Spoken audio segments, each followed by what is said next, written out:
పోలీసులు ఎంతగా నిఘా విస్తృతం చేస్తున్నా గంజాయి అక్రమ రవాణాకు అడ్డుకట్ట పడడం లేదు.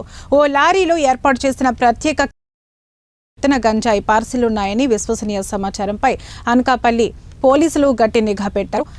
ఈ సందర్భంగా ఏర్పాటు చేసిన సమావేశంలో జిల్లా ఎస్పీ ఎం దీపికా పాటిల్ మాట్లాడుతూ కొత్త వలస నుంచి సబ్బవరం వైపు లారీ వస్తుండగా కాపు గాసి పట్టుకున్నారు. ఒడిశా రాష్ట్రంలోని చిత్రకొండ పరిధిలో లోడ్ చేసిన 55 లక్షల విలువైన గంజాయి అక్రమ రవాణాను అడ్డుకున్నారు.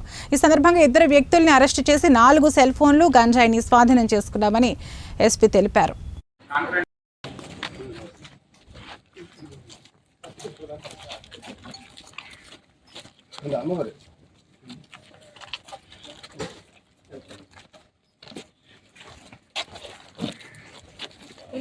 అది మోడిఫై చేసింది యాక్చువల్లీ లోపల మోడిఫై చేసి క్యాబిన్లో లోపల తీసుకుంది.